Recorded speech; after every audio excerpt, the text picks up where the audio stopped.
Baik, Assalamualaikum warahmatullahi wabarakatuh. Selamat malam semuanya. Kembali lagi kita pada mata kuliah akuntansi, koperasi dan UMKM. Hari ini pertemuan kita adalah pertemuan ke-11 dan hari ini kita blended learning. Saya ingatkan kepada kalian semua jangan lupa untuk absensi terlebih dahulu di spot. Nah, hari ini untuk materi kita, materinya sebenarnya sama ya untuk pertemuan 11 dan 12, yaitu tentang koperasi konsumen.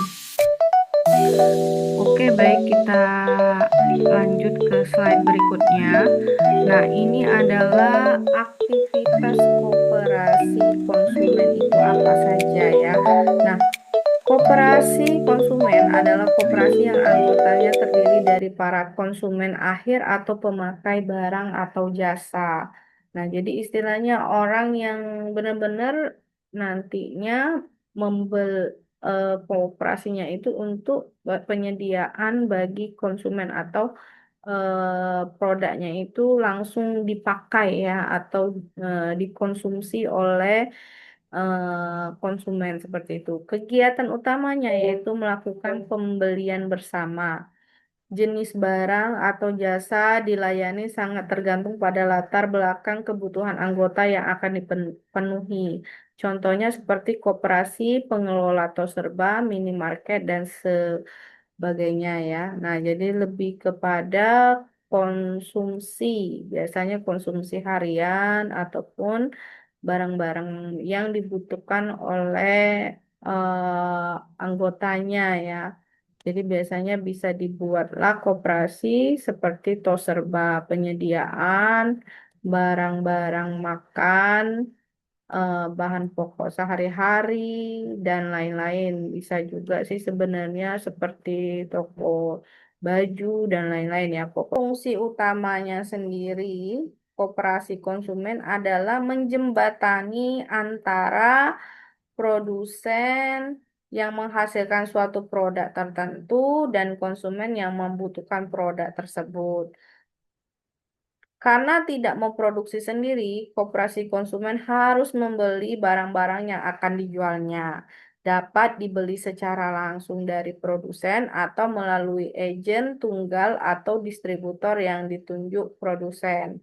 Nah, jadi misalnya ya, nak ya, contohnya adalah koperasi Toserba tadi. Jadi koperasi membeli barang-barang kebutuhan itu tentunya dari para pemasok ya, baik itu dari agen ataupun dari distributor ataupun barang-barang tertentu yang kemungkinan memang dia hanya bisa didapatkan dari produsen pertama, maka koperasi akan membelinya langsung ke produsen. Misalnya contohnya koperasinya juga penyedia untuk bahan-bahan makanan ataupun misalnya buah-buahan. Nah, jika di daerah tertentu itu memiliki sumber daya seperti contohkan saja budidaya semangka, maka koperasi membeli semangkanya kepada produsen lalu menjualnya di koperasi seperti itu. Dan nanti para konsumen yang termasuk anggotanya akan membeli melalui koperasi, bukan langsung ke produsen.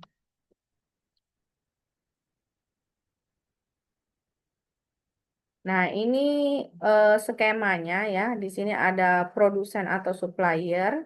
Si koperasi kita membeli ke produsen, baik itu bahan makanan kah, atau semangka seperti yang Ibu sebutkan tadi, ataupun misalnya bahan-bahan makanan seperti minyak, sagu, beras, dan lain-lainnya dibeli dari supplier atau distributor.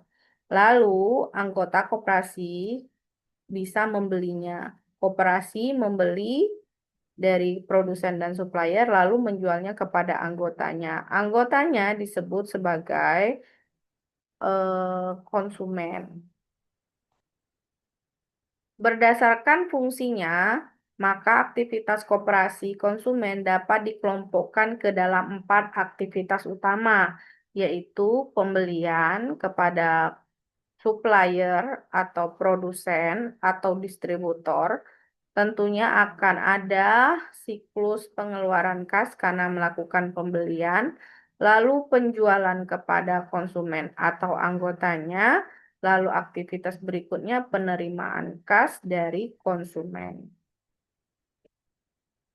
Akun-akun koperasi konsumen yaitu di akun pembelian yaitu partisipasi bruto anggota, yaitu kontribusi anggota terhadap koperasi sebagai imbalan atas penyerahan barang dan jasa kepada anggota yang mencakup harga pokok dan partisipasi neto. Dengan kata lain, partisipasi bruto adalah nilai total penjualan produk koperasi baik berupa barang ataupun jasa kepada anggota. Akun-akun koperasi konsumen juga ada partisipasi neto anggota, yaitu kontribusi anggota terhadap hasil usaha koperasi yang merupakan selisih antara partisipasi bruto dan beban pokok. Ya, jadi intinya ini adalah selisih antara partisipasi bruto tadi, ya, dikurangi dengan beban-beban pokok, terutama juga misalnya bebannya itu termasuklah dengan HPP-nya ya. Lalu pendapatan dari non-anggota yaitu penjualan barang atau jasa kepada pihak lain selain anggota koperasi. Penjualan produk ke masyarakat umum. Nah, jadi biasanya kalau di suatu daerah itu ada koperasi konsumen berbentuk tol serba ataupun minimarket, itu biasanya tidak hanya anggotanya saja yang boleh membeli, tetapi masyarakat umum pun juga. Nah, pendapatan dari masyarakat umum itu nanti akan masuk ke dalam akun pendapatan dari non-anggota. Nah, beban perkoperasian yaitu beban yang berkaitan dengan gerakan perkoperasian dan tidak berhubungan dengan kegiatan usaha. Jadi, betul-betul yang pure untuk kegiatan koperasi, tetapi bukan untuk kegiatan usaha jual beli dalam toserbannya. Nah, akun-akun koperasi konsumen ada juga SHU atau selisih hasil usaha, selisih antara penghasilan yang diterima selama periode tertentu dan pengorbanan yang dikeluarkan koperasi untuk memperoleh penghasilan itu. Persediaan akun yang digunakan untuk menunjukkan jumlah barang dagang yang dimiliki koperasi pada awal atau akhir periode akuntansi tertentu. Harga pokok penjualan digunakan untuk menampung harga pokok harga beli barang yang dijual selama satu periode akuntansi. Ada juga akun beban pokok, yaitu harga beli barang yang dijual kepada anggota koperasi pada dasarnya adalah harga pokok penjualan barang yang dijual kepada anggota koperasi. Potongan atau penjualan atau potongan tunai yaitu jumlah diskon pengurangan yang diberikan kepada pihak penjual atau koperasi kepada konsumen karena telah membayar secara tunai dalam waktu yang ditentukan. Jadi kan waktu kita membeli dengan supplier itu kadang-kadang ada diskon dan potongan. Nah, ya, jadi kalau misalnya kita membayarnya dengan lebih cepat ataupun misalnya dengan syarat-syarat tertentu bisa mendapatkan potongan dan diskon, ya tentunya diskon dan potongan tersebut itu akan masuk ke dalam akun potongan penjualan atau potongan tunai. Lalu retur yaitu sejumlah barang yang telah dijual koperasi tetapi dikembalikan ke pihak pembeli karena ada ketidaksesuaian dengan pesanan. Jadi kadang-kadang kita dalam melakukan pembelian kepada supplier ataupun distributor ada saja barang-barang yang tidak sesuai sehingga koperasi bisa mengembalikan atau retur penjualannya kepada pihak pembeli. Seperti itu. Lalu berikutnya potongan dan pembelian yaitu diskon yang diberikan pihak produsen atau supplier kepada pihak pembeli koperasi karena telah membayar secara tunai atau dalam waktu yang ditetapkan. Lalu beban operasi itu berupa beban listrik, beban telepon, gaji, pegawai, beban transportasi, dan lain-lainnya.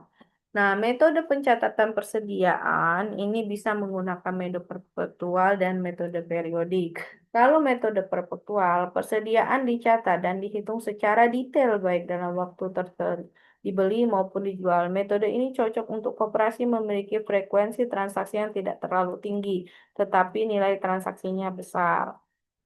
Nah, kalau metode periodik, persediaan dicatat dan dihitung hanya pada awal dan akhir periode akuntansi saja untuk menentukan harga pokok penjualannya. Metode ini paling banyak dipakai oleh koperasi yang frekuensinya tinggi. Ya, jadi biasanya yang periodik itu lebih cocok untuk misalnya koperasinya itu sering melakukan apa penjualan dan pembelian nak ya, jadi nggak dihitung secara tiap hari seperti itu, tetapi eh, jadi frekuensinya tinggi seperti itu, jadi dia lebih cocok untuk frekuensi transaksi yang tinggi kalau yang periodik. Nah, tapi kalau yang perpetual itu tidak ya, dia cocoknya untuk yang tidak terlalu tinggi frekuensinya atau tidak terlalu banyak transaksinya. Tetapi misalnya transaksinya nilainya besar atau penjualan pembeliannya dengan jumlah jumlah transaksi yang besar ya atau uangnya besar seperti itu, banyak seperti itu.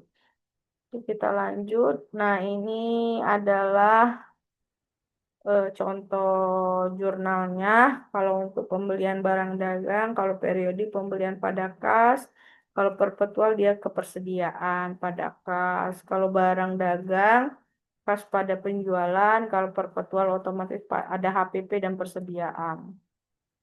Dan memang perusahaan dagang itu biasanya lebih prefer kepada perpetual, nak ya.